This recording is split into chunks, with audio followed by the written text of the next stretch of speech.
is like a great thing, and they're just so crazy for them. They're easy to catch. Once you find them, you can just bag out. Unfortunately, because Bella's only four per person. Yeah, that's it. There's no boat, and no boat get the $10 boat, you get 40. You never do that. It's a charter boat, I guess.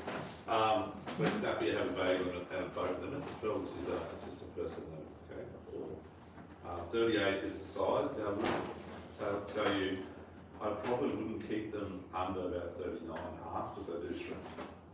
Speaking of first-hand experience with fishes, so they do shrink. But yeah, so try and keep them at the right size.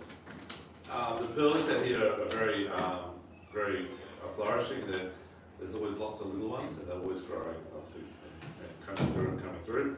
They are a species that seems to move around a little bit, so they'll rock up here around sort of mid to late April and right through till about September. The prime time is always late April, May, June. That's what we do the seminar now. And the great thing I like about pearlies is that when they're on, you actually get. Did anyone catch any big ones in close this year at all? In salmon fishing, quite a lot of our customers did up to like 55 centimetres, so around 4 kilos or 3 kilos, just 40 metres of water, which is quite unusual. But this year they were in close, and that's just the last few weeks sort of thing. So they've started already. Out wide, we're going to have a crack. I hope to get some footage for you guys on Tuesday morning, but unfortunately the current is coming in really fast. And a lot of the pearly patches that we fish, which we'll talk about tonight, are only quite small, only like 100 metres long or 200 metres long. So if the current's ripping, that's all right. Oh, shit. Do you play guitar, buddy? So you can grab that if you want to spoons, maybe go for it. That's good. Okay. So when the current's running really fast and you're doing a drift, by the time you go up current and drop down, but you erode it very quick. So it's really hard to pearlies with slow pitch jigging because you get a bow on your line, and it's very hard to fill the jig, and you really need current of less than 1.5 knots for nearly 3 knots the other day, so it's really hard. But anything under 1.5 is perfect for slow pitch jigging for perch. Nearly no current is the perfect scenario, and we fish very light. Like we fish like sometimes 20-pound braid all the way to and up to sort of a 50-pound braid. So, but a thin 50-pound, that's an important part as well. Okay. 30 seems to be the common thing for pearls, and we use very soft rods that we'll show you here in a moment. It's very different to normal, but it's just the overall spectrum of the pearly fishing. So, how many people have boats that are under 5 metres? Yes, you do, and you do the rod as well. How big bills, mate? 4.6. 4.6. But it's just an estuary boat. Okay. This information's for the future. Okay. For a bigger boat. Oh, true. Okay.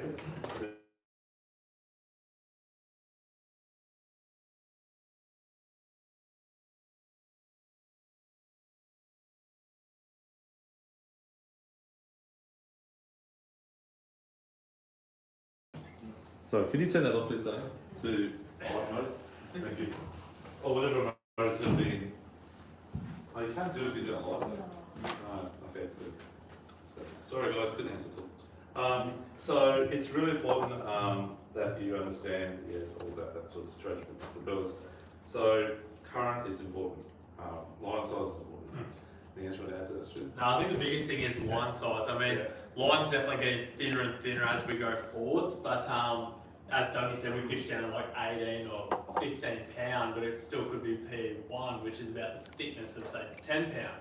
So it's very thin for its breaking strength. So even 50 pound now, we're dealing with lines that are around the thickness of 30 pound a couple of years ago.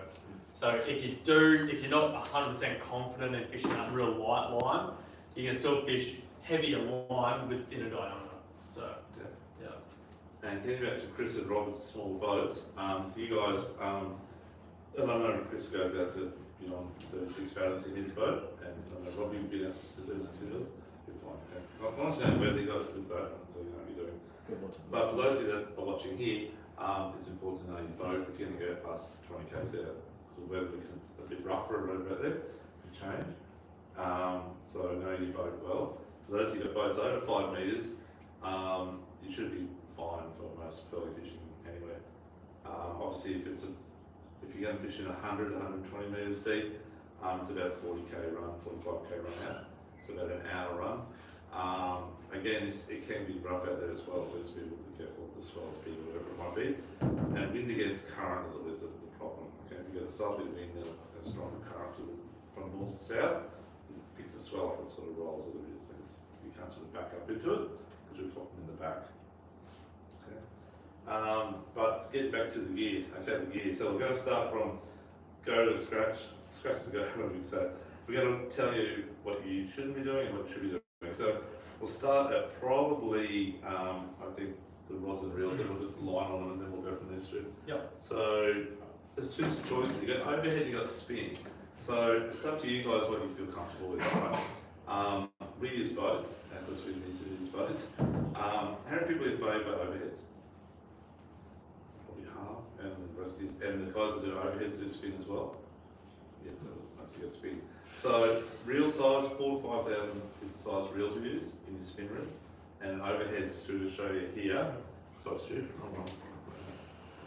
that's what we class as sort of that's actually a really high end outfit. Yeah.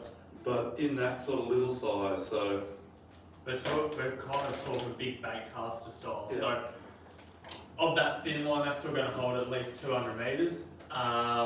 So, I mean, you've got plenty enough line to fish out to like 150 metres, so you're laughing. But you just need to fish that diameter to get more line on that smaller reel. that's right. So the rods are really, really soft, like very, very soft, like a whitey rod nearly, but super strong at the same time.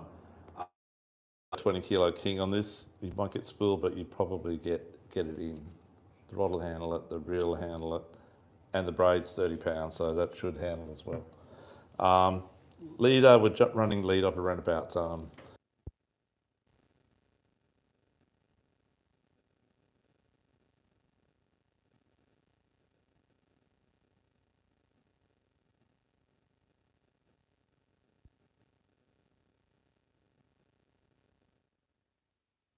more recovery and just a lot more sturdy than, say, a little baitcaster of similar size. The spool on this is a bit deeper and a bit bigger capacity, so that's important as well. The rod's made to sit under your arm when you're slow pitch jigging as well, and the rod tip is very light. So we'll put a jig on a bit later and show the technique, and you can see how the rod's meant to work. It's got to be light, it can't be stiff, okay? So the next one's through there's the Torium, I think, man. My side, yeah, cool. Yeah. Thanks, buddy. So this is a Torium on a new Shimano rod, which is designed by the New Zealand guys for their slow pitch jigging for snapper. But obviously, in this tonight we're talking about pearlies. But one thing to take into account is everything we talk about tonight works on snapper as well. Okay, it's the same scenario. So yeah. So again, really, really soft tip rod, very, very soft tip. Capable of handling whatever you can dish with it with 30-pound braid. This reel's obviously a bigger size, so it's a bit more powerful, but still again fits in your hand nice and neat, and it's got plenty of power, more drag obviously in this one. So this is really designed for still fish it in 20 metres deep, but you could fish out in 150 metres all day long for big pearlies. And the pearlies that they get quite large, so the biggest I caught here is 76 centimetres, I think it is, or 76, 74. They're all around that 7 kilo fish sort of thing. They're quite big pearlies. And this is the type of outfit that we like to use. So that's another one there. And then in the spin outfits, yeah, we'll go that one there, Stewie. So it's a 5,000 size reel, so 4 and 5,000 is the size to use.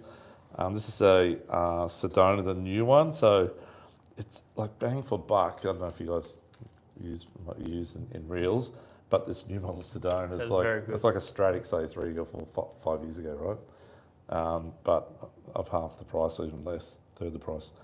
So we've got 300 metres of 30-pound braid on there again. Again, same rod as the overhead before that we had, but it's brother in the spin version, okay? And that's the sort of thing that you want to use for slow pitch jigging in the spin version. The best thing about this sort of fishing is it's super light and it's gentleman jigging. It's not the fast type jigging you do for kingies. Very, very slow, okay? And the slower you go, the better it is. even don't even turn it, just hold it like you're brim fishing. I don't know, we work it though. And then this is a little bit better quality, so same deal again, the rod's just a little bit heavier, not much. And the rod's obviously better quality.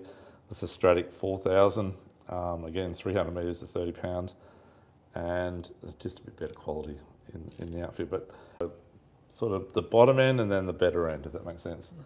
Thanks, Stuart.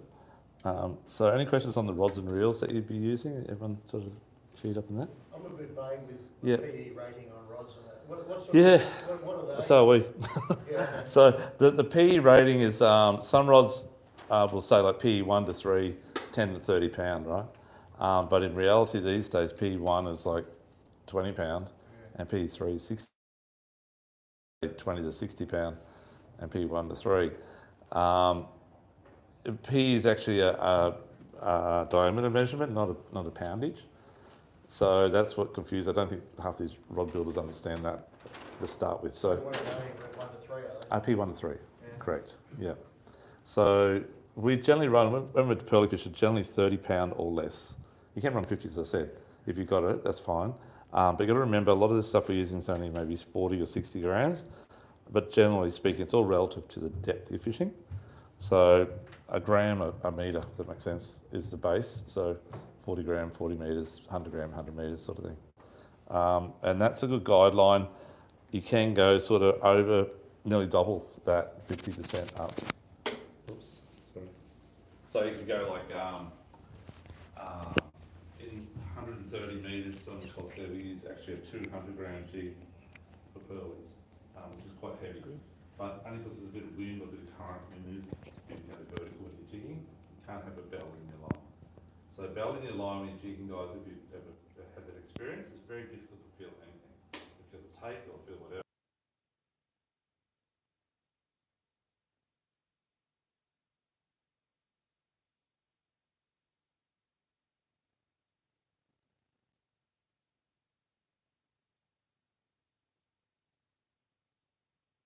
On the way down and you start working it, it becomes difficult because of the belly.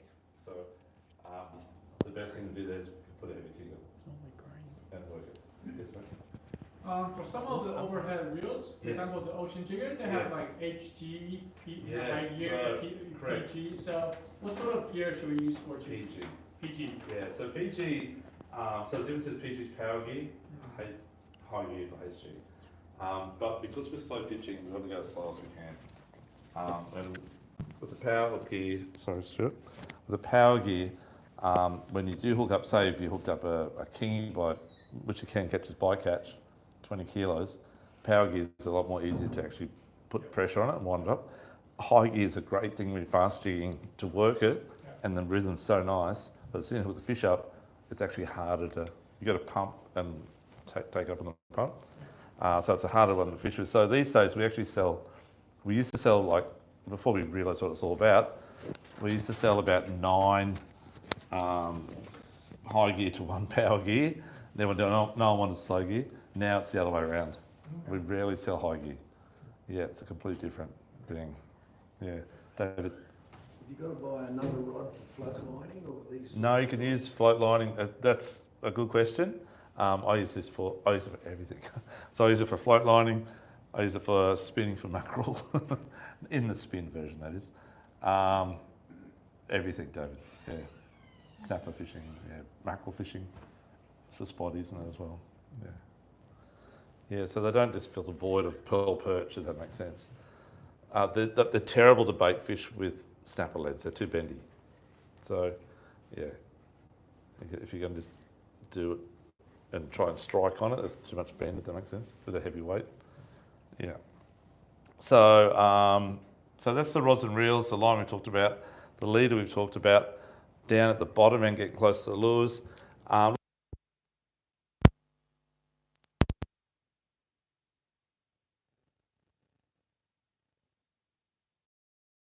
There's the two clips in about a size 2 or a size 3.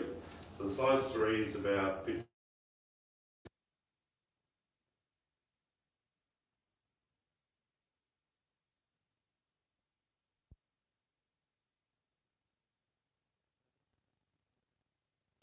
Yeah, they're really, really good.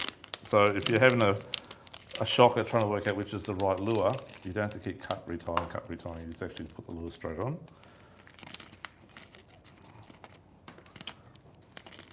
So he's already done it. He's way ahead. There you go. So all you do is there's a little hook, and you just start the eyelet on the lure, you start on the hook and just wrap it around like that, it's on.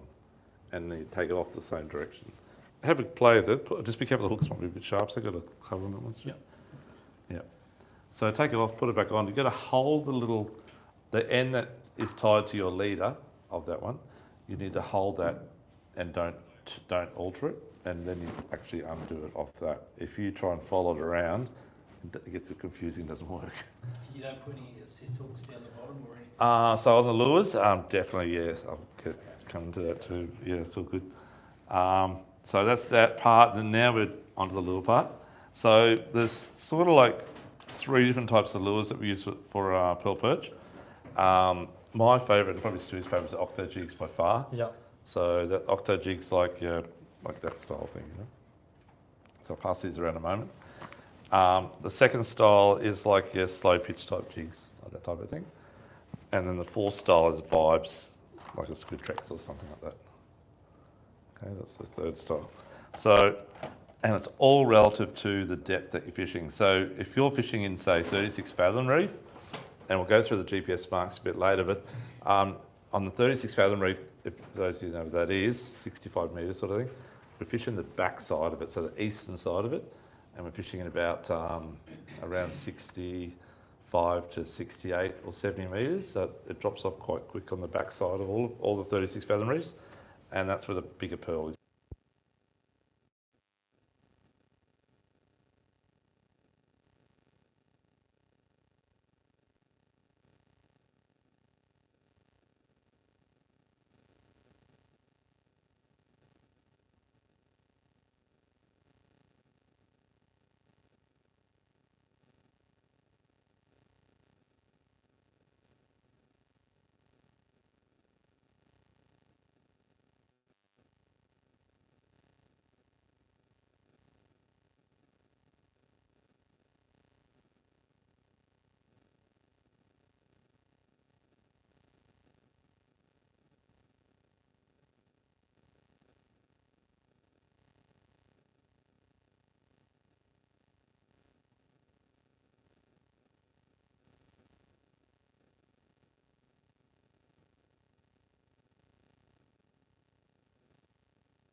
You know, with the She just said a lot of sectors, don't with the ball jigs, you know how it slides up and down your line. So I find when you're dropping it down, you have to like drop it down slower to get, otherwise the pull can like twist. And you get hooked up and I pulled it forward, caught around the line, or Yeah, no, it falls with it. It'll fall with it. yeah, you just got to There's sort of some ones like the old Doku ones, which I know again. You actually click it into the head, so it goes down as one. Oh right, yeah. And then as soon as the fish bites it, sort of pulls it out again. Oh, okay. And then it'll work like the other way. So, but at the end of the day, it works both ways. Running free, but it never tangles up like a ball sink. Yeah. Yeah. No, I don't think I've ever had a tangle up actually. No, not really, no. Just going to tell the light for a second, guys. Just going to show you, this is a new one from Globe Light, which we sell lots of, and these things really do kick butt. We've got lots of customers that are really happy with them. So it's water activated, just by water. and the eyes flash on it, and they are really, really good. That's a gimmick, but it's a good gimmick, it works. So, you have customers that obviously flash at both sides, and they do the same in a, this would be in a slow pitch as well, a bit faster on there, sorry. You can see that. Yeah, quite clever, excellent. But I want to show you also something else here too. It's not very popular in Australia because of the price, it's very expensive, but there's a lot of, in like I said, Japan, where they really master this sort of fishing, they use a lot of tungsten. So tungsten is very small but very heavy. So its drag in the water is a lot less, and it sinks a lot quicker because it's not as big a big thing going down, it's like a thing going. So the price is double. So that's the bad part. But this is a tungsten in 80 grams. So that's 60 grams. So you can see the size difference, okay? And 80 grams.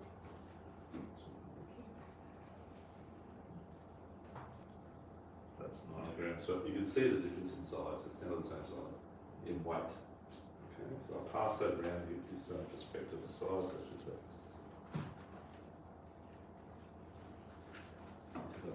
Pass that around.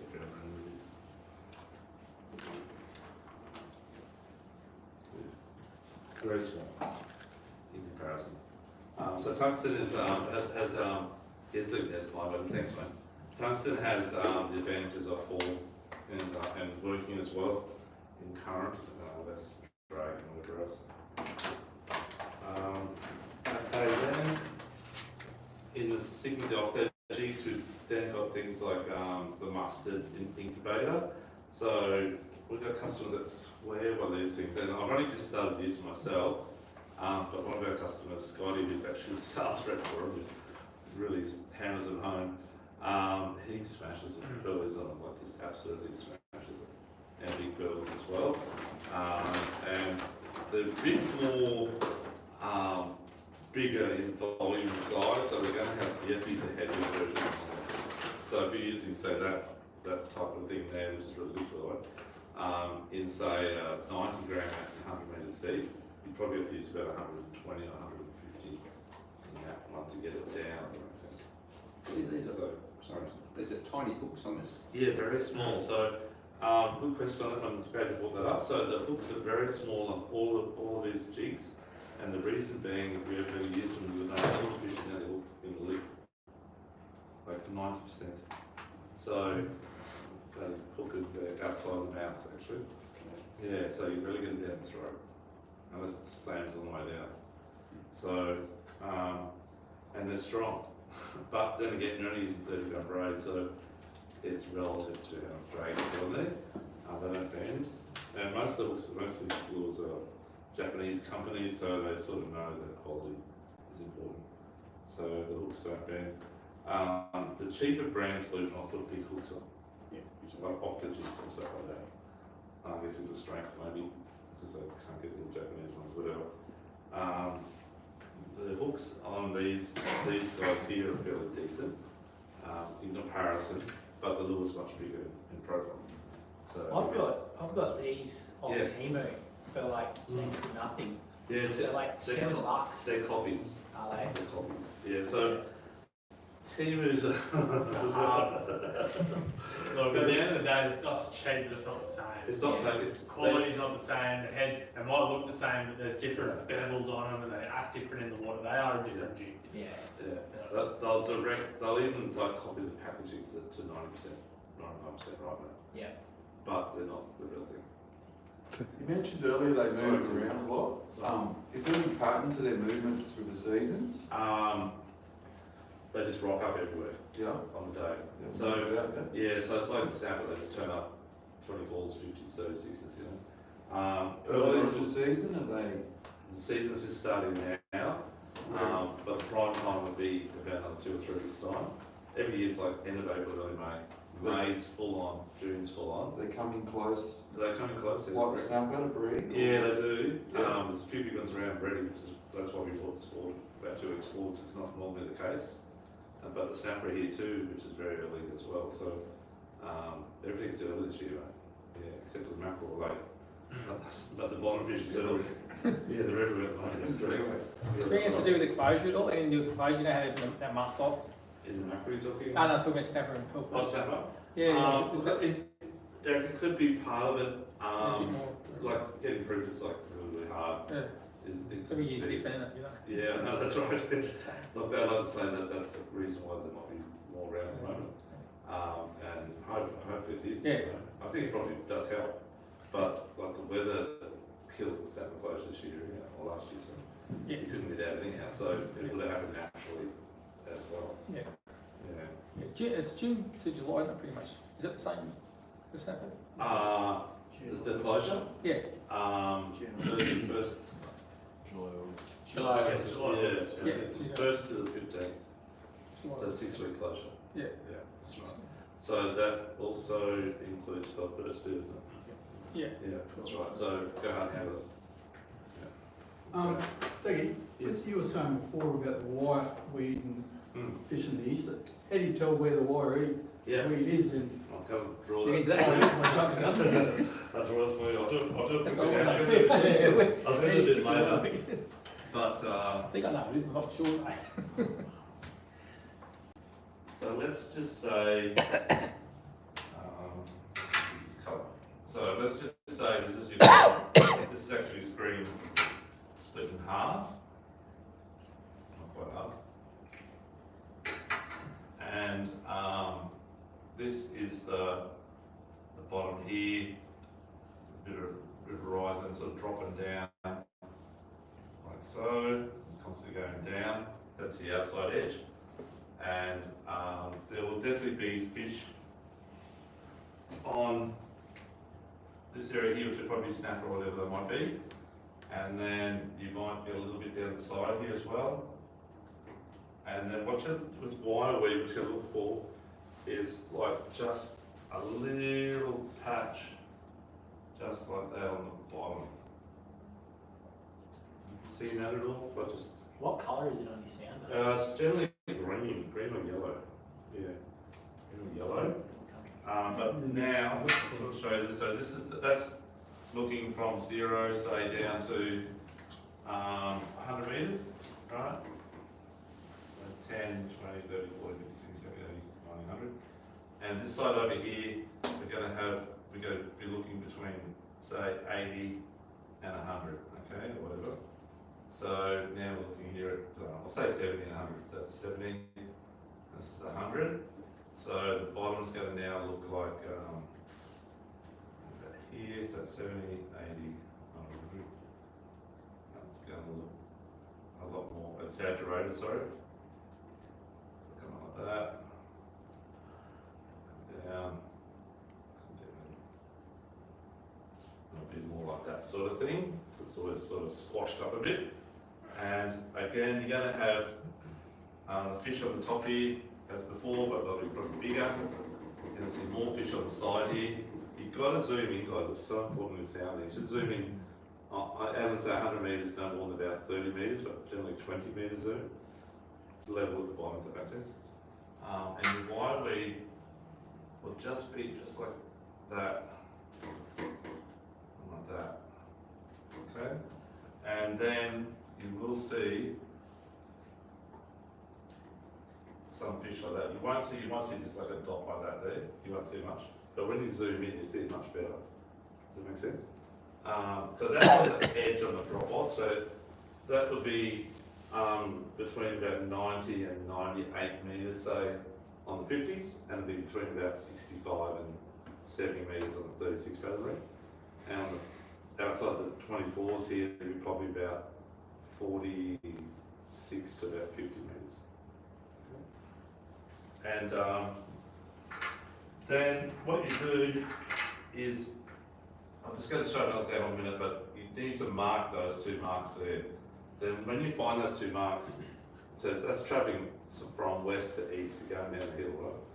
But when you find those two marks, then you've marked them over here, and then you go with GPS, and then you go back around, then you run north-south along it, and work it out, and see how far the wire weed patch goes for. That's what I'm getting at before. Which might be So this patch here might be there, but there might be a little bit of a gap, and there'll be another patch, and I've marked them on there. But generally I mark my spots more when I'm catching the fish rather than just when it's the reef, if that makes sense. I'll mark one for the reef, the rest of them I hook up. So it always starts at one or two. But what I want to get at is one that changes, so we don't run now north-south.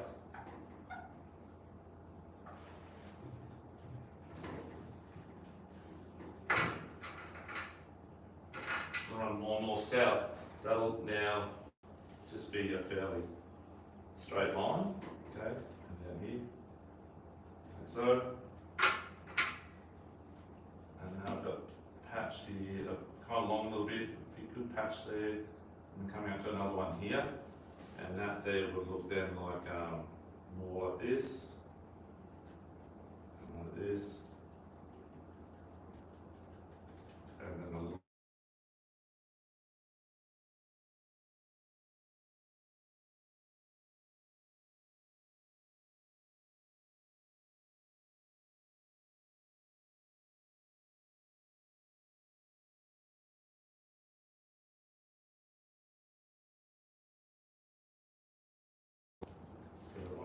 So has everyone pulled up the wire weed yet? Yeah. Yeah, you know, it's like it. So it can be like as tall as this room here, right?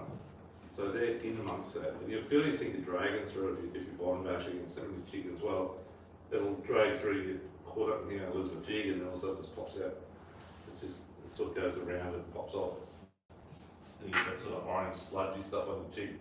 But that's what, so you're turning west-east look into a north-south look, a flat look, and that's much easier to see what the bottom's like.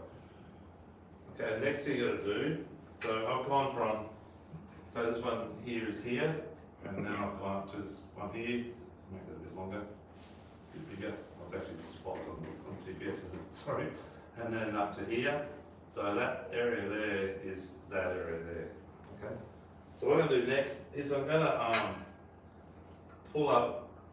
I'll go up into the current. I know the current's running south, and that's north.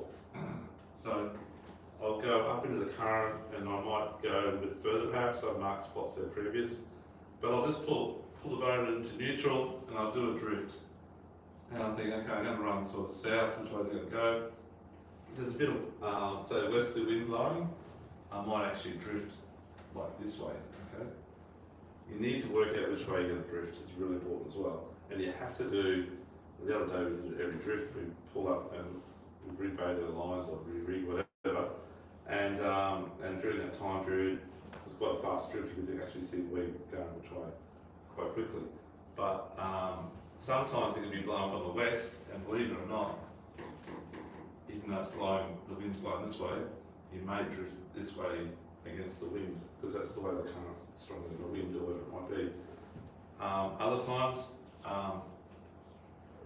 that you'll go up into the current, you don't sort of know how strong the current is, and there'll be a little bit of wind, say, from the south, and you'll pull up here, think the current's going to be stronger than the wind, and you'll actually drift that way, you go off the screen.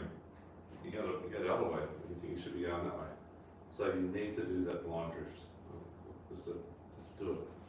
So anyhow, on this particular day, we're lucky, we're drifting this way, okay? So that we've done this drift down sort of the side here. So what I'll do, I'll go up as far as I can till that weed disappears, and then drop our jigs down at sort of around here. I know roughly how fast we're drifting at, say 1.3 knots. And so I'll go up a little bit further to calculate how long it takes to get down, and then start working the jig out here. When I get to about here, and I know my line's about here, I'll back up. You've got to learn to back up. Next thing you learn. Backwards. Everyone here not back up with their boats.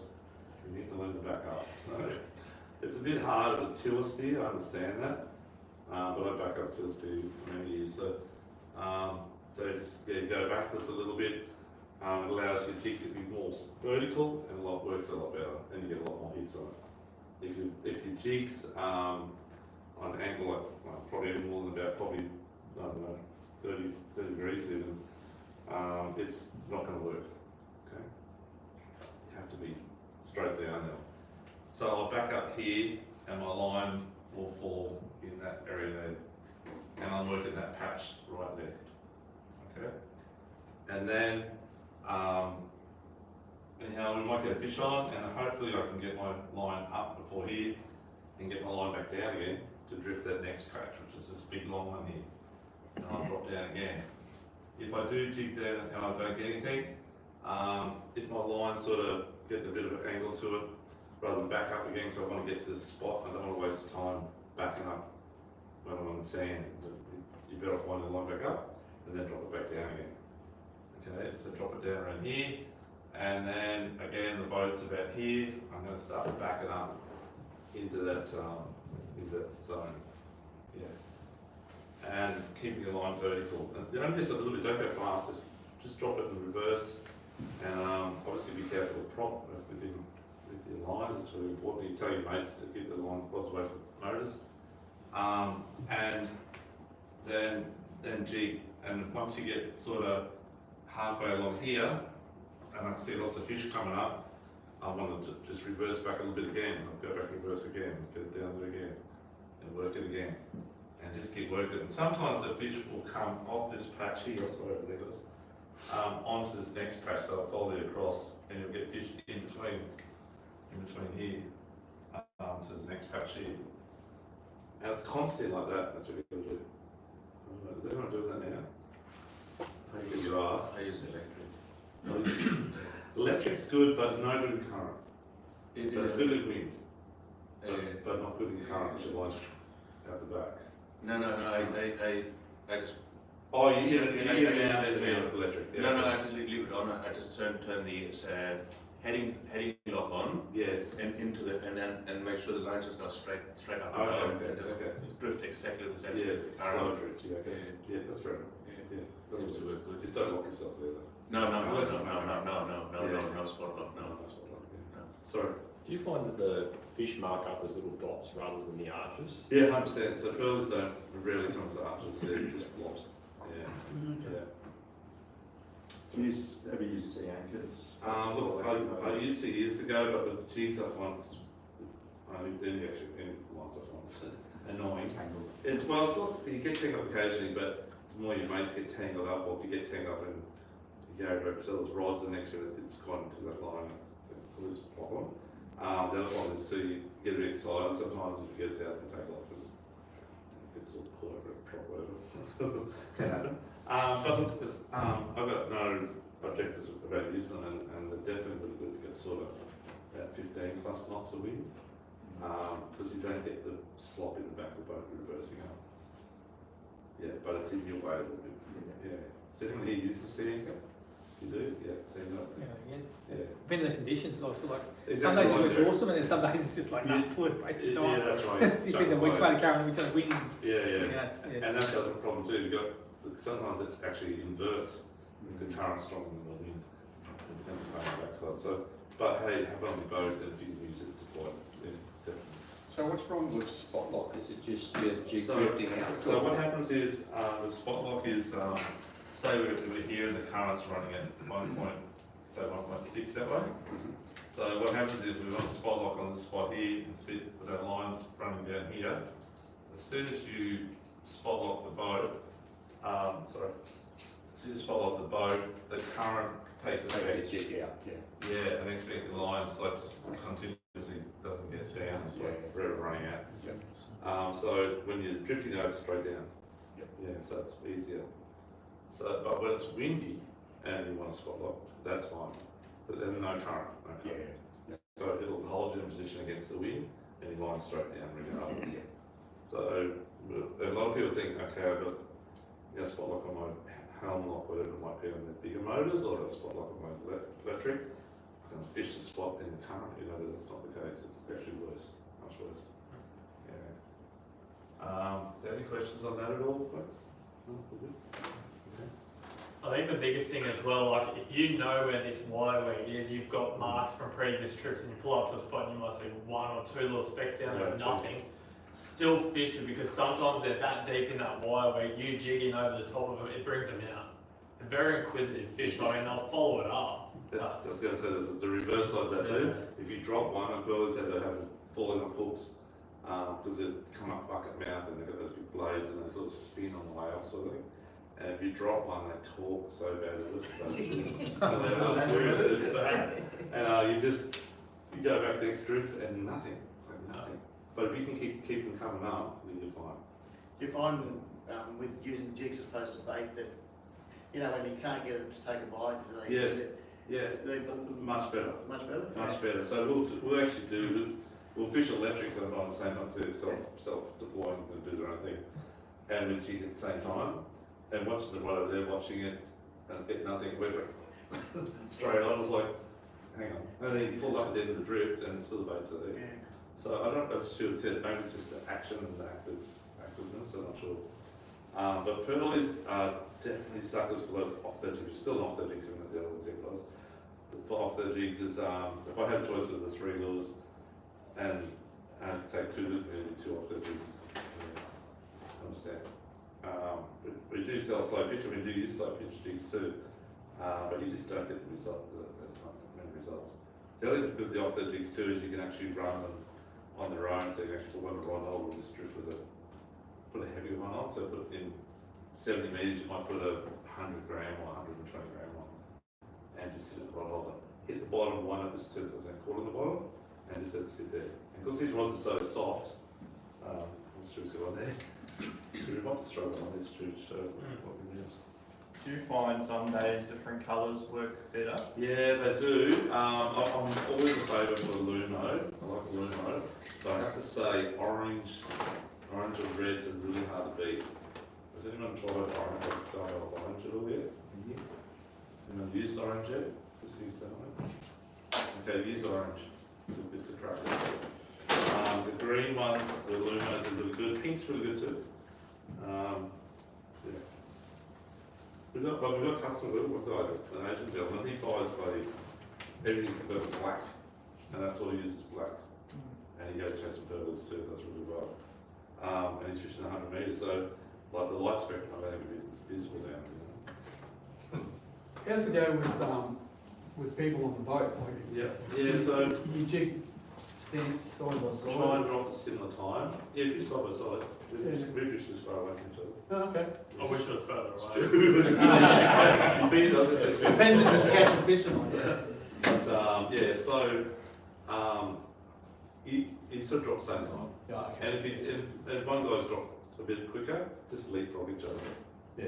And then he can go back to the back of the boat and get up front. And sort of cast away with this one. Yeah, okay. As well. Yeah. And it's best not to mix up bait fishermen with these as well. That's correct. If you go to bait fish, we get them on the other side of the boat. Yeah, it's hard with sink rates. So sink rate's the biggest thing. If you're going to both jig, use the same size. Same way. Same line too, yeah. It's exactly better. right.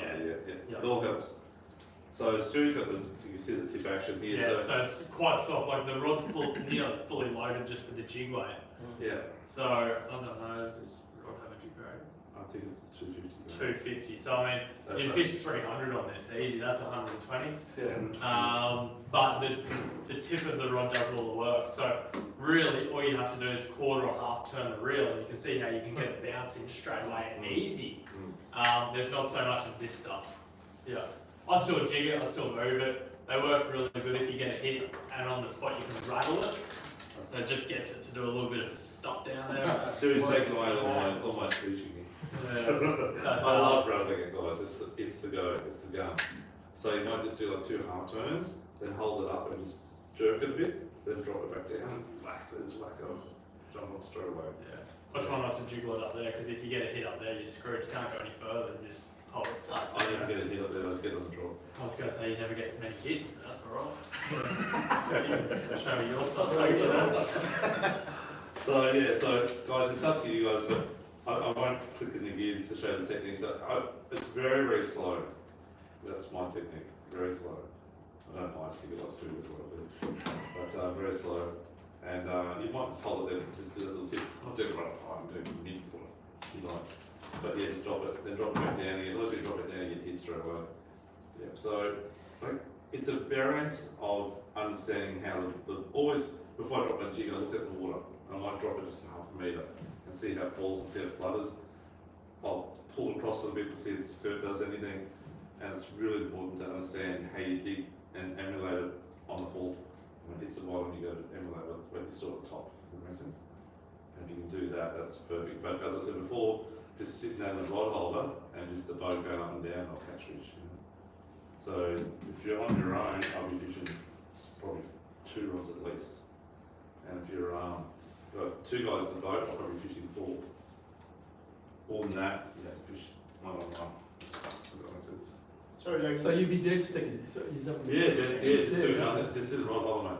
And but it has to be off the bottom, so it doesn't import the wide weed for a start. And the second thing is, it just the action. It just doesn't mess with the rod. Just it's on. Yeah, okay. Yeah.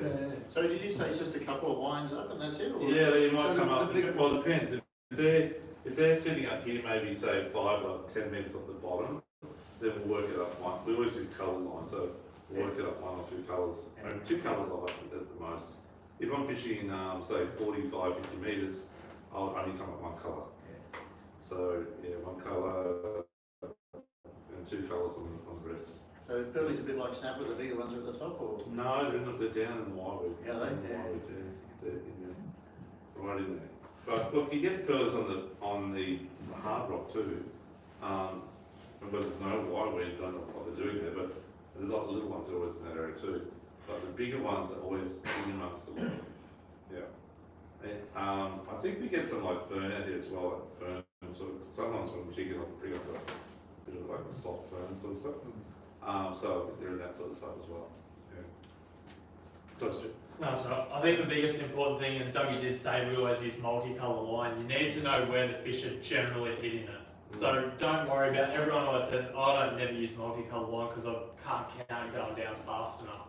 Who cares about how deep it is, it's when you're coming up. It's always easy to work from 1 as opposed to saying, I'm in 150 metres, I've got 15 colours down there, oh, I caught it when I've got 14 colours down there. No, you're up 1 colour. It's easy to count backwards. So does that make sense, guys? yeah, let it hit the bottom. Never count down. No, just what count up. But the other thing is, like, they do follow it up a long way. We've jigged in 115 metres and I've had pearlies at like 45 or 50 metres off the bottom. So it's a long way for a little pearlie to swim up and chase it, but obviously they did. But yeah, I think the biggest thing is, try to focus on where they're hitting it. It'll be on the same day and like it'll be become quite like relevant. Yeah, you really didn't notice it. Pearlies that probably 1 in 3 hits is on the fall right near the bottom, before you can start the jig. Second one would be doing and then dropping it for the next one, and the third is just general jigging stuff.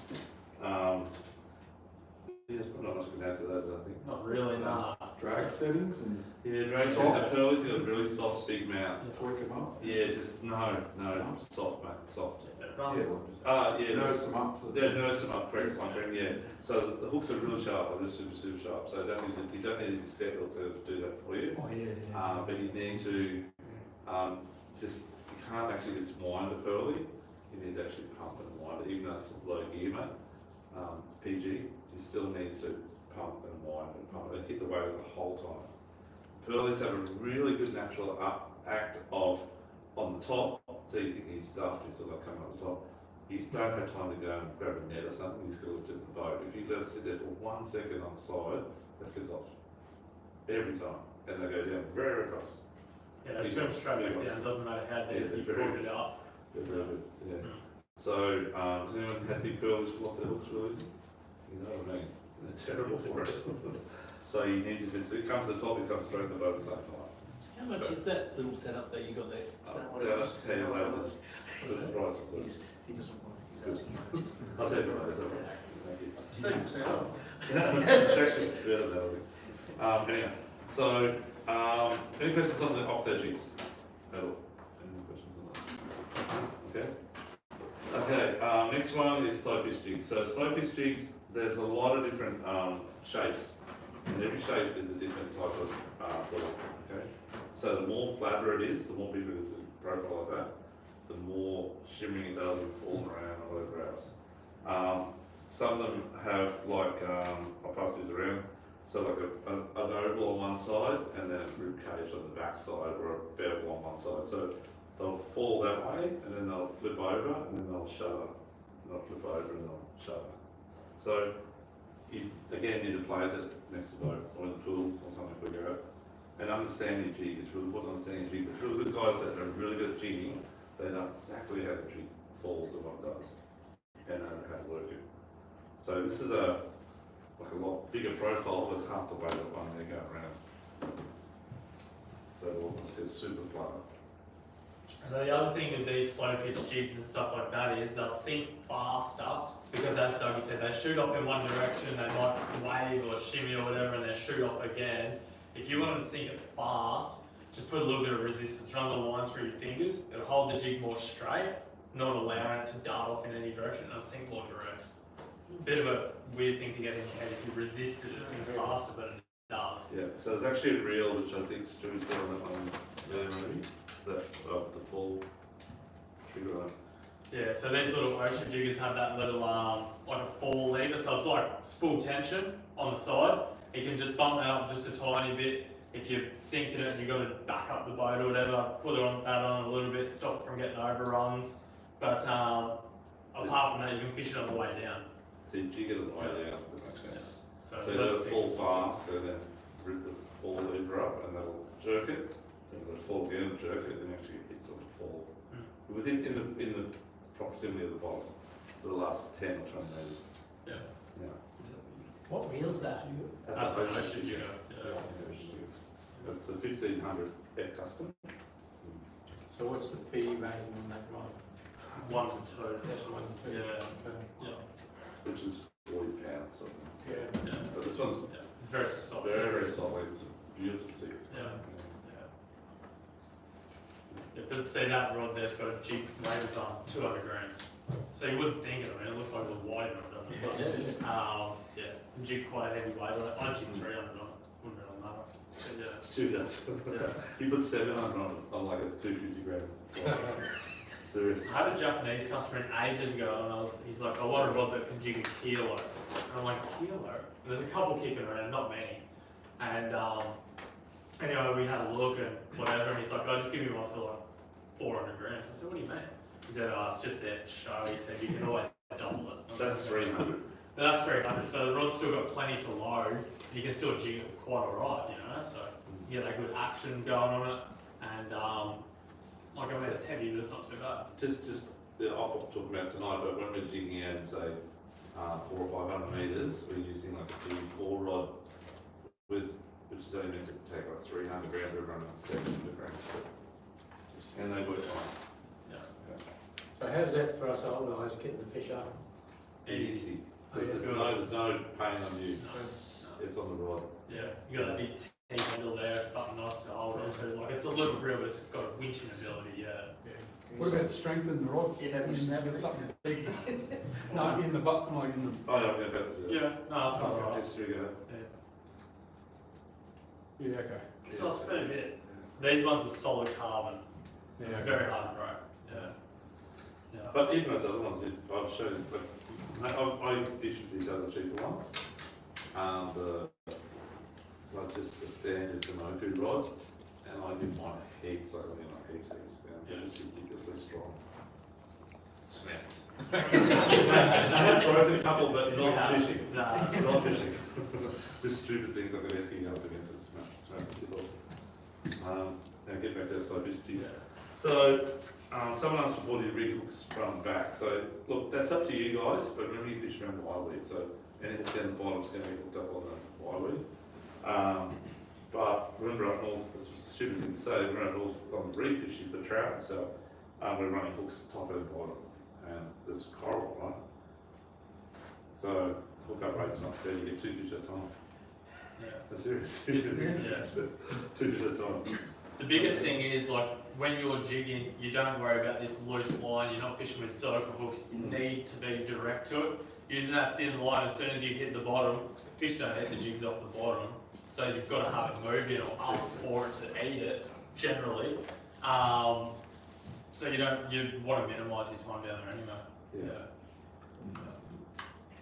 I don't think I've caught many 2 pearlies at once. I've caught 2 snapper ones, 2 kings at once, 2 trout at once. But pearlies is one thing I've only caught one on jigs, even with 2 hooks. So yeah, probably for pearls you probably don't need to run the bottom hook unless chance get hooked up. Okay, so there's like squid shape. Well, there's all different shapes, guys. As I said before, like that one's oval there and it's beveled on that side, like that sort of shape.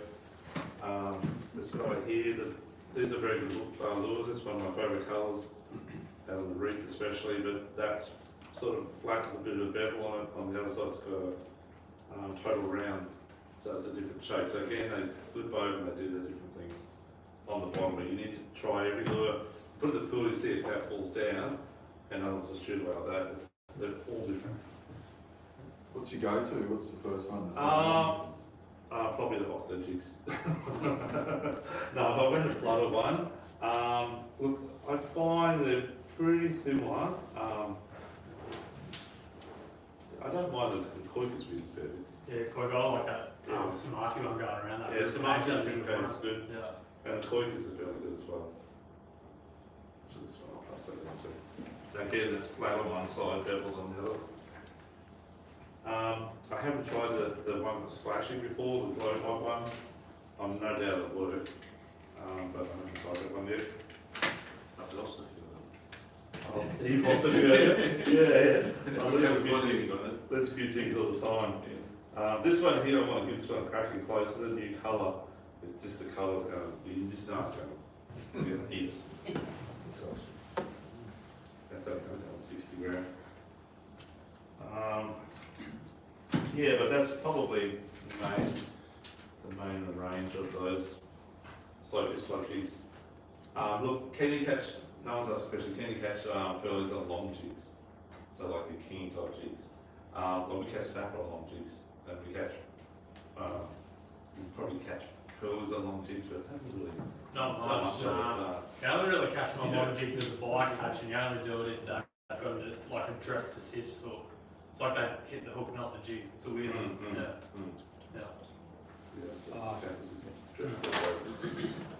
Yeah, so I would probably stay clear of long jigs. Okay, you can't do work on that well slow pitch, doesn't it? Yeah. Any questions on the slow pitch jigs? Okay, vibes.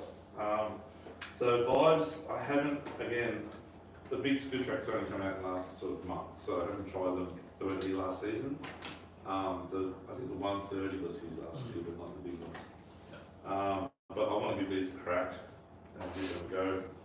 Is it bigger lure, bigger fish? No, not necessarily. No. No. No. Like I would probably size depend on where I am. So the little one, so 50 metres and that size out 100 metres. I'll pass those couple of rounds well. Don't forget all the prices are 30% off, guys, on this. So, other vibes you can use, so there's an array of different vibes around. The trouble with vibes is they're not heavy, okay? So, you really need a current less than a knot and be using like maybe P1, 20 pound to get these little ones down in 100 metres, say. In close it's fine, 50 metres perfect. But these new ones for TT, like you know, Bill is going to smash that.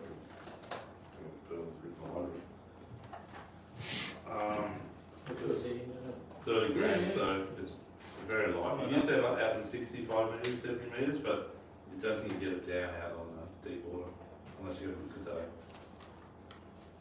Unfortunately for us here, we're on the most eastern part of Australia. We're like the other same environment, right? So current is a problem for our area. It's just the way it is. And it comes straight down from Fraser to the Fraser, and just hooks straight down the coast. Is it just me on a perfect day you can't get fish to over? Well, yesterday, Tuesday, it's, I'm going to talk about the moment, the bite time. Bite time's so important, mate. So moon rising, moon setting, tide bites as well. It's all, and barometer dropping off while rising. So important. The old days where we used to go from a high tide and fish the high tide, those days are gone. So it's all, understand the science of it, which is important. So what we talk about current. So current's really important about whichever lure you're going to have. So you really need a few different size lures in your boat, depending on where you go. I find the windy current is pretty pretty close. The windy, I normally use that. yeah, windy apps, what I use as well, mate. Yeah. And there's two windy apps. There's windy app and windy.com. Yeah, so there's two. Yeah, so go to the windy app, not the .com. Yeah.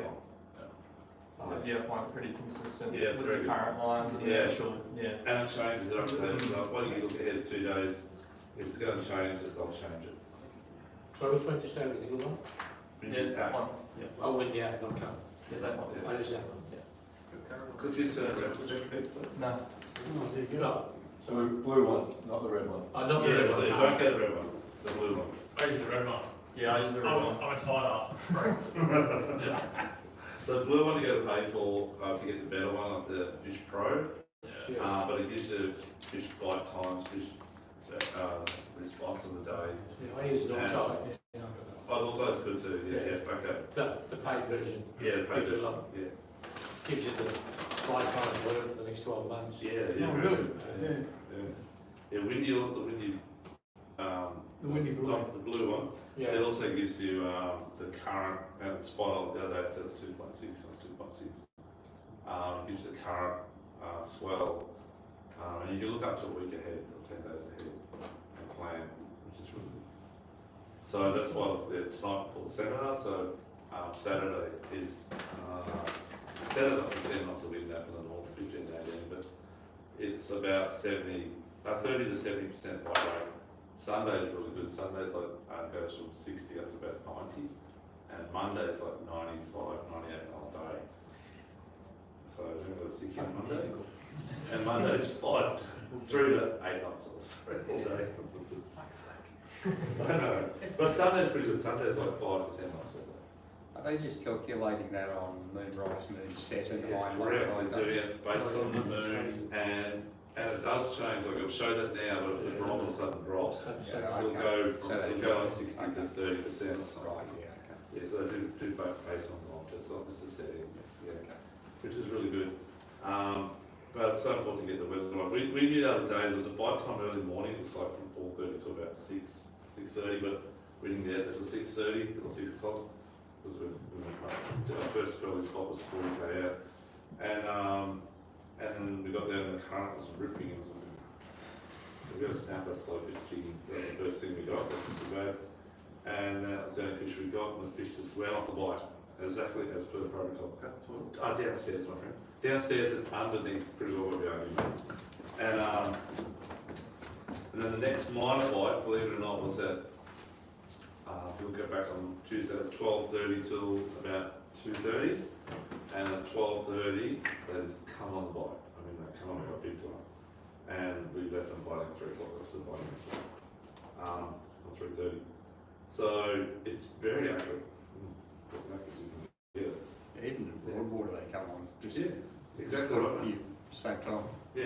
Caught a few little Oh, you flies. read it on Tuesday? I was just wave, Yeah, yeah. Tuesday, just off the southern or Yeah. wave break. Yeah, right. And so I went to the little hole there because I wondered Yeah. around with things on the boat and went to the little hole. I thought I had a fish. They come on right on the bite time. Yeah, exactly right. Yeah, it's amazing.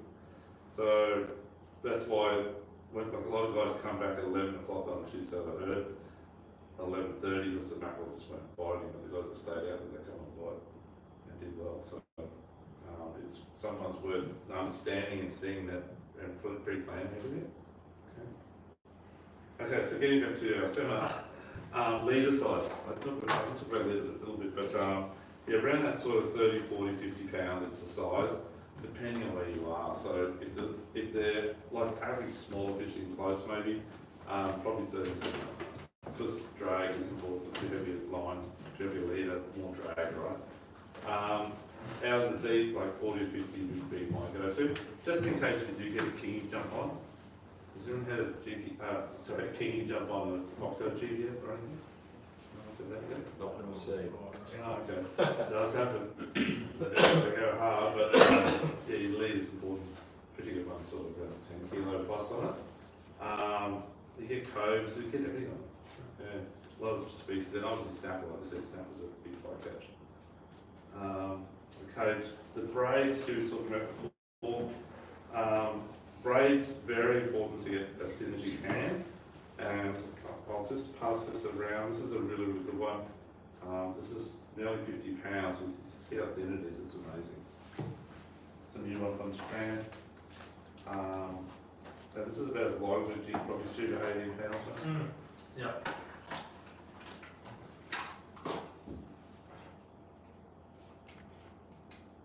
Pull it off, you can feel how thin it is. It's the same thickness as most 10-pound braids, but it breaks at only 20. So it's definitely enough, even having 50 fathom if you want to use it. But it'd be ridiculously thin, so you could fish probably around 60 grams, and then 100 metres on 20 metres. And then it'd be probably, if I was using, say, 50-pound braid, he'd be using probably 120, 150 grams to try and keep up to in fall. Pass this around, feel that. So that's over. Another new one from X-Braid. So X-Braid do a great range of braids as well. Very, very popular. Yeah.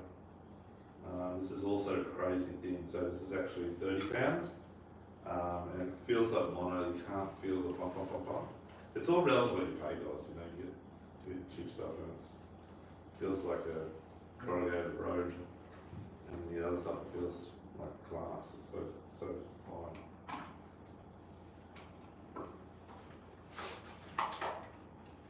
I don't know if you guys know this, but to make 300 metres of braid on the braid machine takes 1 day, like 10 hours for one spool.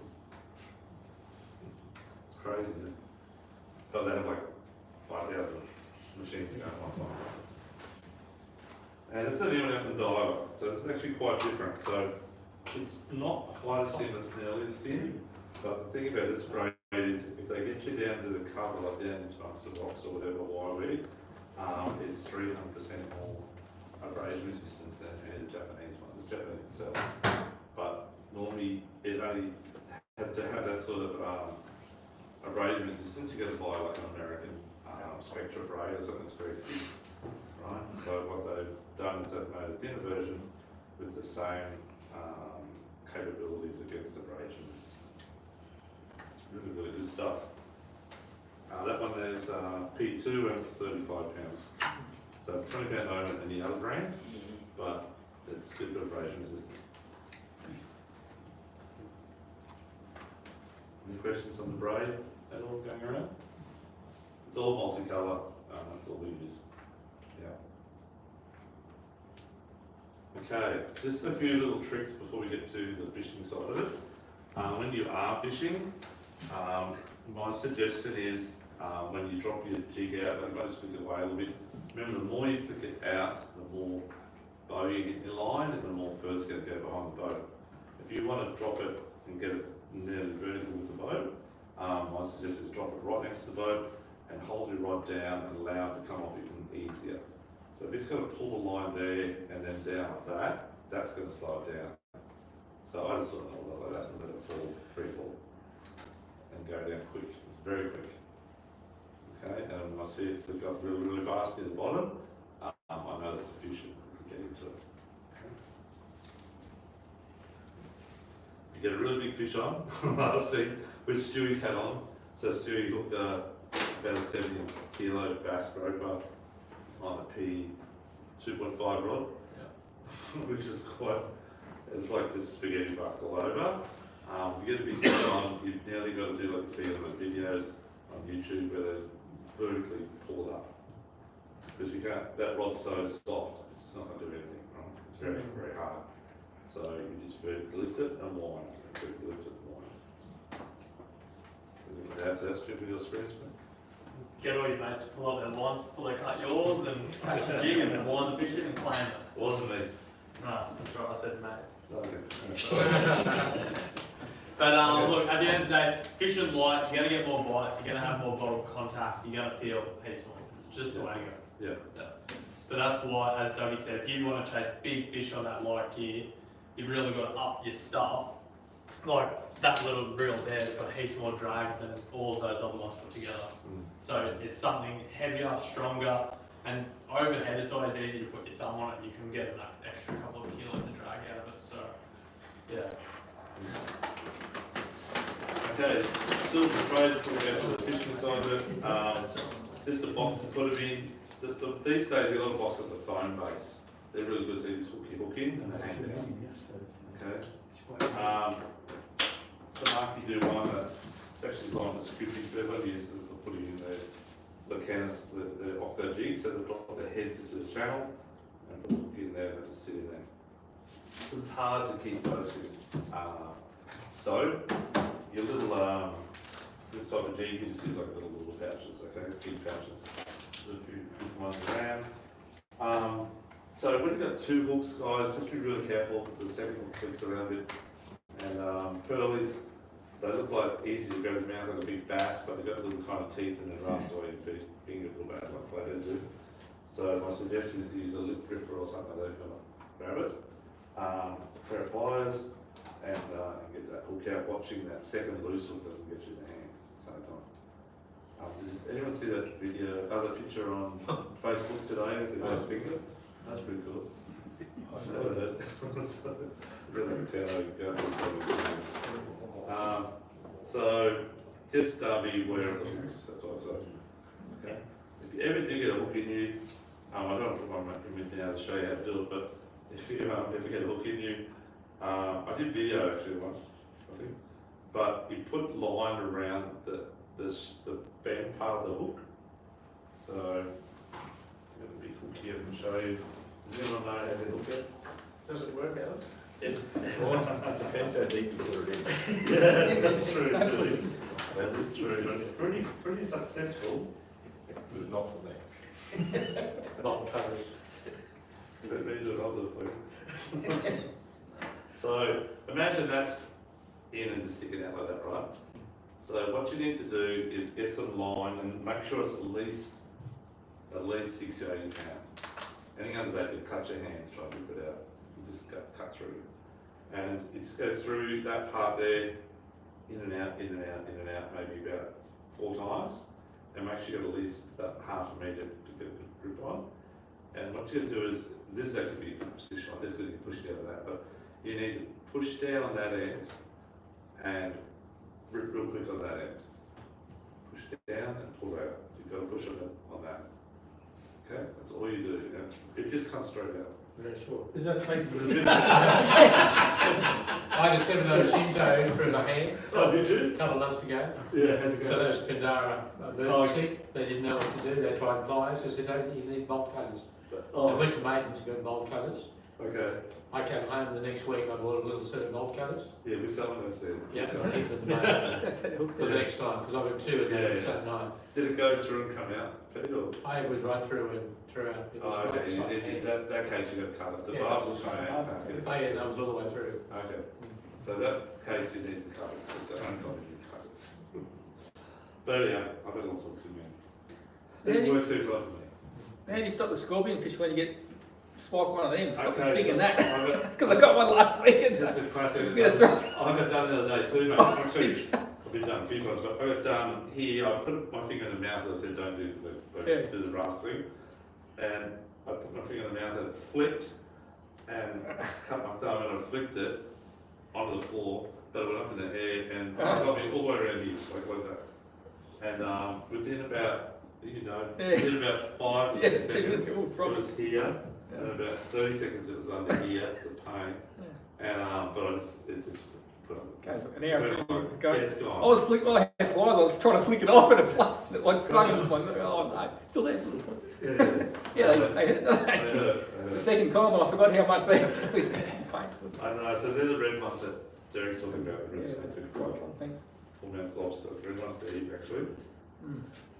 Yeah, okay, get back to our fishing gear. Okay, so, any questions on all the gear? Everyone's happy with the gear? Leader, fluorocarbon? Okay, so I generally don't use fluorocarbon, it's too stiff. It takes away a bit of the action, but it is tough. Okay, so you've got to choose one or the other. Soft and the action of the lure is very nice, even a little bit on. Or stiff, where it's a little bit stiffer but a bit more safety. So which way to go? I sacrifice, but I think the lure's a bit cheaper than you guys are.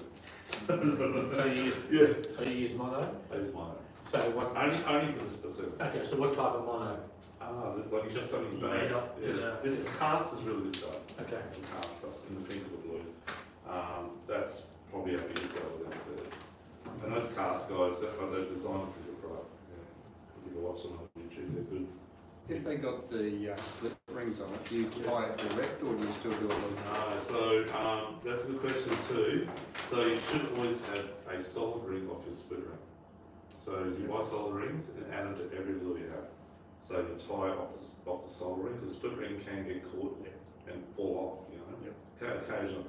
The other thing too is the split ring can actually damage your line as well. Third thing is if you have it set up that way, you can actually, because it's tied to the ring, you actually set the split ring pair of pliers on your boat and you just take the jig off the split ring and the rig stays on the line. And then you just put another jig on. And With those quick release hooks that you showed us before, do you still use a solid? Okay, with those, the split ring's fine. Split ring. It's only using line directly to it. Yep. Yeah. So they're fine. Yeah. Do you put a swivel on anywhere? Look, I don't, but we do sell stuff down there, and a lot of guys that jig hard believe in buying quality split rings with that actually get with that type of You can quick put a, release there thing is as a well. swivel on it. Yeah. So up to you. And if you're not using it, do you use a loop knot? Yeah, loop knots what I use all the time. Yeah, so if I'm tied directly to the solid ring, even though it's a bit of a stupid thing because it's like loop, it's like so much movement in it, right? Is it necessity? Still ties direct. That's like straight on. Yeah, That's it's like straight angles, on. yeah. Your hooks don't get stuck in the loop, it's just a bit easier to snag up. I don't get that problem with my jig, but anyhow, yeah. I'm trying to get back to you. It's got so many things. It's like 0 to 9 at the moment. Yeah. Anyhow, it's up to you guys how you want to do that. But solid ring or wood, yeah. But never to the split ring. Okay. Any other questions? It's all good. Okay, we're going to go fishing now. We're going to go fishing. So I'm going to go through the GPS maps with you and tell you what I do with each one or each area. So Stewie's getting very good at recording my marks on his phone. So guys, how many of you guys don't have, I keep saying that like your customer, don't have Navionics app on your phone? 100 or 90 bucks a year. Yeah, it's gone up. It's doubled in price the last 12 months, but it's worth it. It's the Bible. It is so good. It's like the other day, if you have dramas with your sound of the electronics, it can still be visual for the day. You know, it's there. Everything you need there. And never clear your tracks. Keep all your tracks. Even if it's like a busy highway, just leave all the tracks on the screen. Okay? And you'll remember relative to what you last time how you drifted that way or the future in that area on the drift. And you actually see a lot of your drift's going to be straight, and then you see a little bump like that. That's when you put the fish up. So you remember that as well, you know, it's things like that.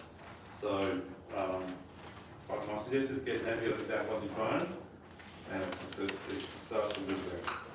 You can take pictures of guys hold the fish up, or take pictures of the sounder, and it records everything, puts a little camera on the screen.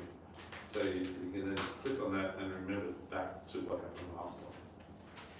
Does that make sense? Or you can look on I take a lot of pictures of my plotter, so I know exactly where I was on my track, where I got that fish on that exact marker. It comes up on my screen, and I click on it, and here I am sitting in that position down the track. The next time I go out. It chews your battery. Choose your battery You big need time. a USB to Yeah. plug into your boat. So Yeah. I have to. By the end of the day, my battery's cooked on my phone. Yeah, correct. So if you need it for emergency, make sure you got a charger. yeah, correct. That's so important, mate. And it'll last you around about, I guess about 4 hours, 5 hours before the charge phone. Yeah. It just sucks it up. But it doesn't use any download. It doesn't cost you. Personal satellite. Data. Doesn't use your data. Doesn't use data. Satellite. Yeah. Okay, and then emergency, great thing too. You know, if you can really use the phone because it doesn't work with using your radio and your GPS goes down, and you just your backup on it. You know, that and long sort of. A lot of good features for it. Okay, under 50 metres. So, I've got one mark here that's up off the pin, which we caught. So good pearls, it's actually at the back of Sully's. Is anyone been up to Sully's at all with the pin? No, the spot. So a bit of wiring there, and that's the first mark. The next 4 marks from 2751 to 2754 are all on the outside edge of the 24s, just slightly north of the sea level. So the sea level charge lights up that way for a snapper on that. You get some pearls up there as well. And it's on, again, the east edge of the reef. Now that next one, sorry, that last one, 2754, 987, that's where they'll be getting a few big pearls. Okay, well, that's actually in about 40 metres, it's actually inside on the flat, like on the reef. That makes sense. Not on the spot, so I know we can get them not on the back edge. The next one, 2007. How many guys live in Tweed? You know, from Tweed a little? You from Tweed, mate? I fish it a lot. Do you? Yeah, so 2007's, it's sort of, you know, guys know where, it's just north of Kira, and it's like, we call it tabletop. It'll be, comes from, I think, 5448 metres. Yeah. Yeah, and on the back side of that, mate. Yeah. Is there? Yeah, Which marks that? The 2807433 mark. Oh Yeah, so it's on the outside edge of it. yeah. And then the 2814, that's a mark down sort of south of, just south of the 9, and a little patch of ivory. Yeah. About, I think it's in about 48 metres or 50 metres. Yeah. Okay. Yeah. I don't have those. Yeah, well, it could be a wreck, I don't know what it is actually. It's just very low on the bottom. A few fish there. Okay, the next one under 70 metres, so again starting at the northern edge. So 2738, we're about I'd say about 8 k's north of the jumping pin bar. And we're fishing on what we used to call the A mark. So the A mark is 36 fathoms northeast of jumping pin. This used to be called back in the day, 20 years ago. Is it north of Fairfield in there? Yes, it is. That's correct. Exactly that's true, Chris. Have you caught bells there? No, I haven't. No, you get on the outside edge of it again. It's only very narrow, Oh, yeah. but on the outside edge, and that's the top edge of it. Yeah. So that first 2 marks is actually the same reef, but it's about like 3 k's long. It's quite long, isn't it? So on the outside edge of it. The next area, 2748, is about halfway up South Stratty. But again, on the outside edge of the 36 fathom reef. So you all understand these numbers, how it works. So if you look under 70 metres, come down to the third one, so 2748, 210. So if that was 2749, 210, that would be 1 mile south. So every time that digit, the 8 changes to a 9, and then it changes, like that 52, 2752, that's 4 miles south, 4 miles south of 48. So every time it goes up 1 digit, when it gets to 60 minutes, it changes to 28, and then becomes another, back to 0 again, if that makes sense. It's confusing. But once you get your head around it, you can know your own limit. Yeah. So where's the data point? What's where's say South Passage Bar? Or? South Passage Bar would be, Point of Count's about 27, 28. Okay, yeah. And then South Passage would be about 27, 20, I guess. Yeah, okay. So that's. So as it gets bigger, you go for the south. Yeah. And on the other one, the 153 number, as the number gets bigger, you go for the east. Yeah. And unfortunately, it's not the straight line because that coastline sort of, once it goes like this, whatever it might do. So the 36 fathoms are not all on the one line, does that make sense? Yeah. So it might be like, off jumping pit, it's like 30, 27, 36, 36. And there's lots of big bay. Yeah, it's lots of big bay, mate. Down through your head, there's 1.342, so it's actually the same depth, but it's 12 k's further east out of Tweed. Just the way the point goes out at Tweed, so it's the bottom. That's all relative. But yeah, anything Probably best if you understand this. So, jumping pin, Seaway, Burley, Tweed. So jumping pin's about 27.42, I think. Seaway is 27.56. Burley is 28.06 and Tweed is 28.12.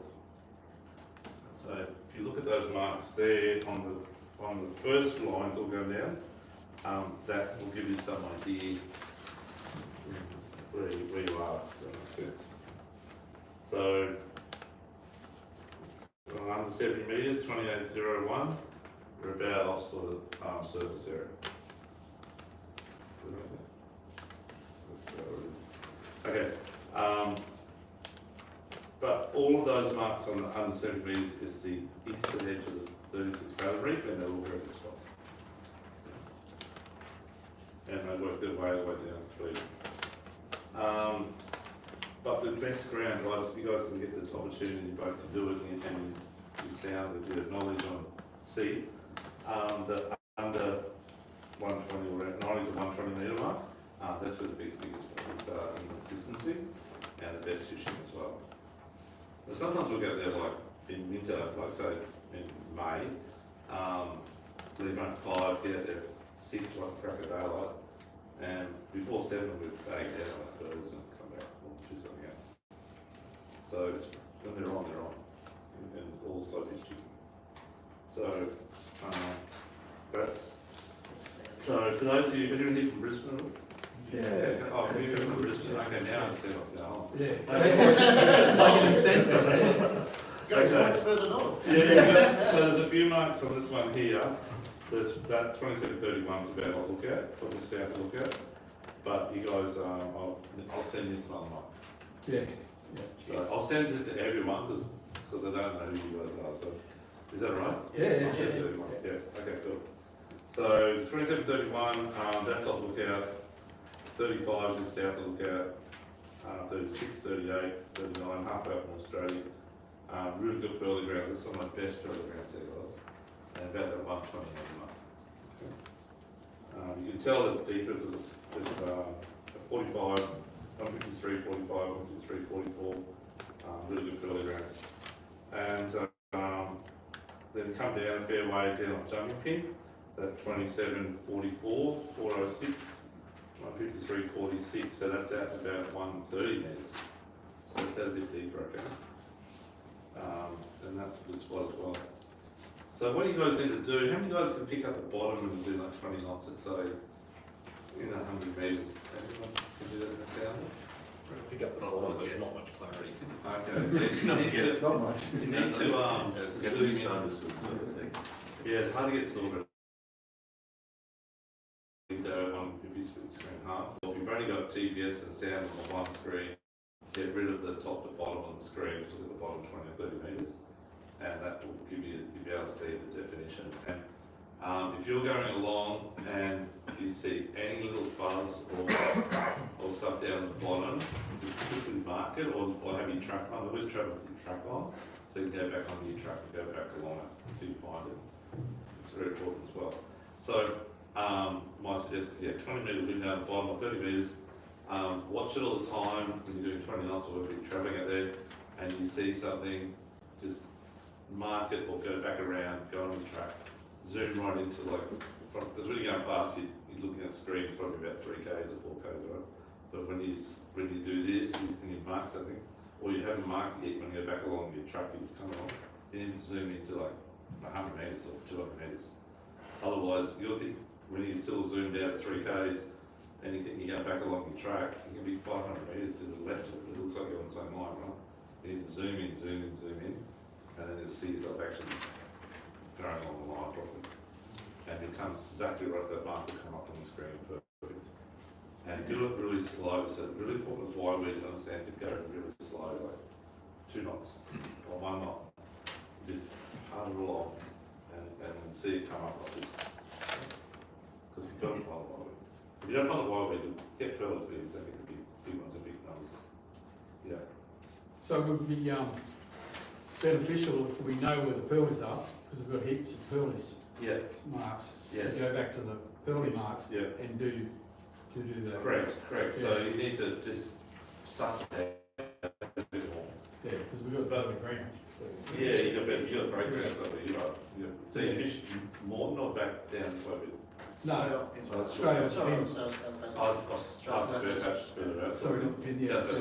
Yeah, straight up. Yeah. Oh. Yeah, okay. So, I've got, well, it's on my phone now, I'm going to put it on that one and straight away we should be looking. Yeah. But I dare say to be around 98 metres is the common area depth for whitewood. Yeah. And so it's about 118, 120, 118, 128. Yeah, we're normally 80. We're 80 to 90 somewhere. Yeah, 80 to 90. Yeah. Okay, you must be on the drop off like I showed earlier, like it falls down, you've got a bit of whitewood on the edge. Yeah. Drop off. That's what you're probably doing. But if you guys go a little bit further out, another K out, I bet you it's better. And we'll see the bigger fish. We Yeah, sort it's of walk deeper. 100 metres now, it's too hard. It's easy with this stuff. Oh, yeah, I'm liking the sound of it. It's a lot of work. It is. It's slow. Like, I was using that same little overhead out in 118 metres the other day, and it was like nearly the bottom by the time I got out there. I suggest probably using that small overhead for more 60 and 70 metres. But anyway, but it worked fine. Don't get me wrong. But it was like a lot of this, you know. The bit bigger size would be better. Yeah. But anyway. But yeah, so the last lot, sorry guys, you guys don't have to be death by that. One of my favourite grounds by far is around that 2808 and that 2804.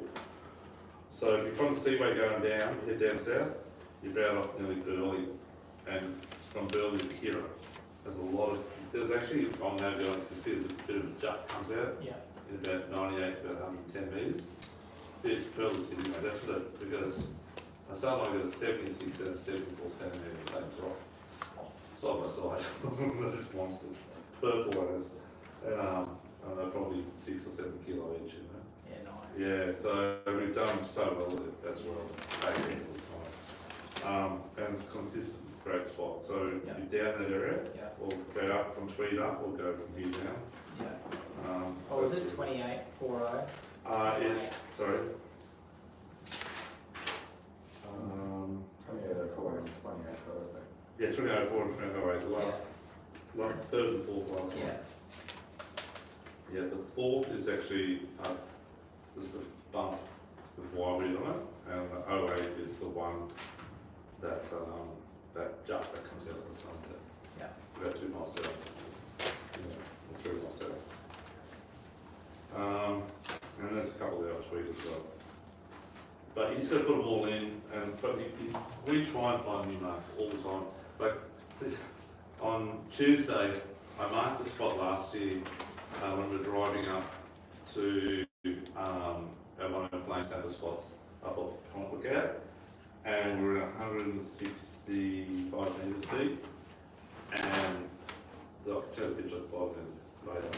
And oh my gosh, it was the best bottom library, and the fish was just around like 10 metres off the bottom and 160 metres. But the guy I was with, I don't want him to know the spot, I was driving the boat. So I kept on going, sorry buddy. And I said, oh God, here's the spot going. That was last year, like I think it was around October, November. And it's can't gripping, it's very hard. So this time when we went there, like I saw bloody marks on my Navigator's app. And I looked at it, I thought there must be a mark there. It was punched it in my mate's GPS and he's driving up there. Anyhow, we overshot it by about 7 miles or something. And I said, you want to go back? He said, no. We get my going. So I haven't tried it yet. But I'm consistently looking for new marks. That's what I'm getting at. So if you find something new, it's going to produce, you just got to go back and try it.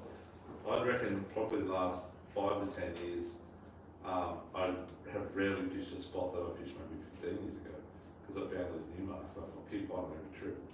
And that's why we do so well at times, because we put the effort into trying to find new marks.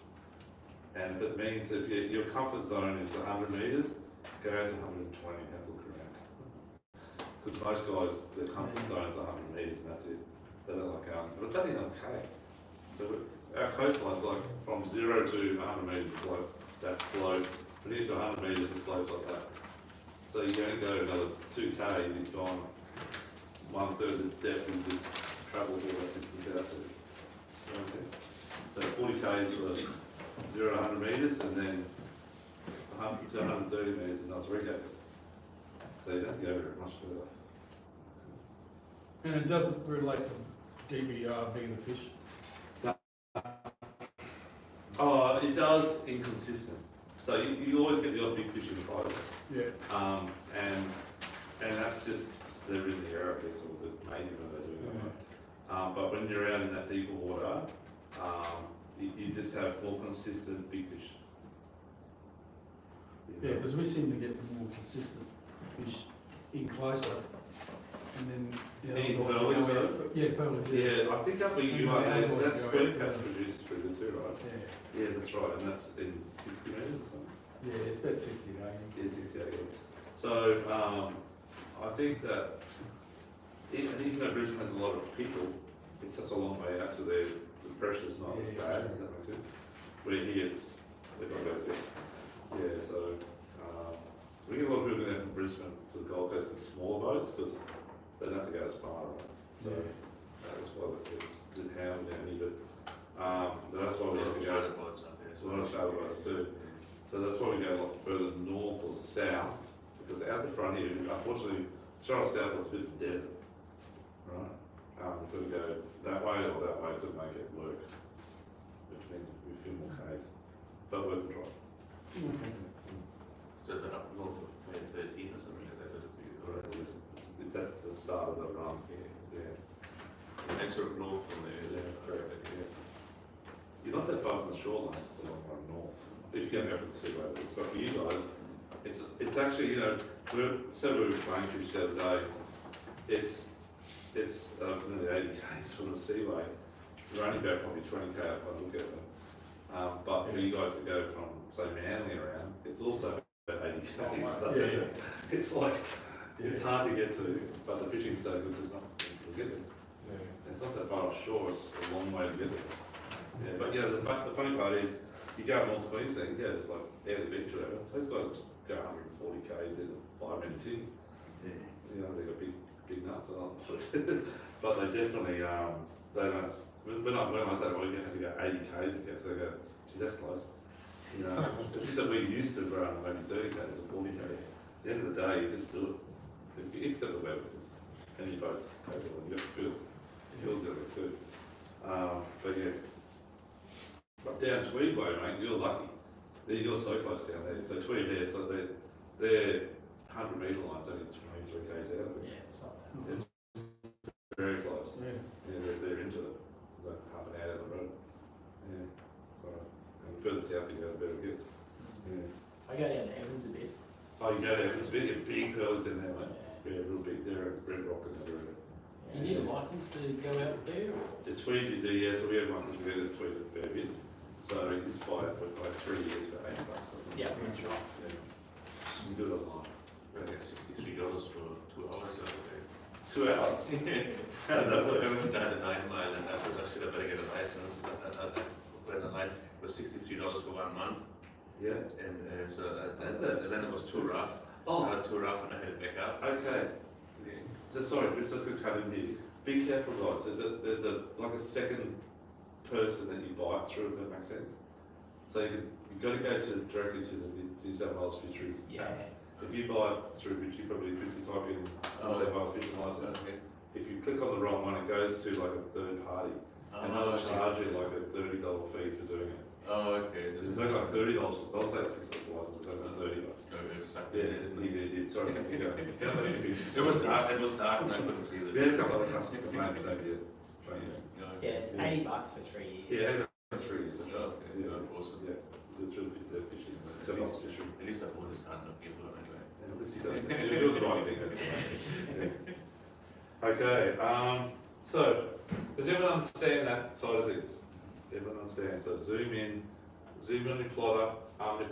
It depends on the drift on the day. So if I'm drifting at 1.6 knots, I'm probably going to have my screen zoomed out to about around 400 metres or 500 metres.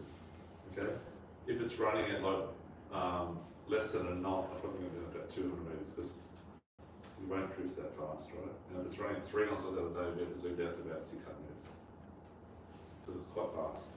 Otherwise, you disappear off the screen. So it's all relative. 20 metre window here, and if you're in, say, 50 metres deep, I'd still look at least a 10 metre window at the bottom. So always go to split screen. Always go split screen to the top and bottom, yeah, just in case. And the other day we had a thermocline and there's a bit of fish activity that was above the zoom line, and they're actually flame sappers. So that was in deep water though, but it's just a relative to show you how it works. So sometimes if you're only looking at the zoom section only, they could be just above it and you don't know it. It looks bare, but there's fish there, you know. But sometimes they do come up, as Julie said, 20 metres up or whatever. Yeah. So any other questions, folks? You're ready to roll? Yeah. So I'm not talking anything about bait tonight, okay? Just lures. So just get that action right, work out which way is best. Thank you. Work out which is the best way to do it, and then, but before you do that, play around some jigs, see how they flow, and I'll give you some idea how to work it. What about relative to the bottom? Yeah, so start right at the bottom, mate. Start at the bottom and right at the bottom and come off from there. Yeah. And as I said before, so my first 2 turns, and then I'll hold it up and jiggle it, and then drop it back down again. Not all the way down, just the depth of the rod. Yep. And then just keep working up a bit more. Yeah. Yeah, okay. Stewie does a little bit different than he deals with Stewie. It depends on the jig, but I kind of just work it up a fair bit, and if I get the hit, then I shake the slack, you know? Yeah. My son Jack, he's a really jigger as well, and his action's only fast in slow pitch jigs, and he smashes it. I don't know how he does it, but he's like this with these slow pitch jigs and catching pearlies and snapper on God knows what else. Yeah. But I prefer to run it slow. You watch most of the guys online, and we have a customer that can do really jiggers as well, and it's all the slower the better, so. And I believe that too, it works for us, so, yeah. Especially with off those jigs. Yeah. All right, okay. Any other questions? That's it? Okay, we'll turn that off there, Stewie, and we'll do the prize pool, and happy days. Thanks, man. Thanks, guys. quick favourite recipe. Yeah, wow, pearlies eat good anyway.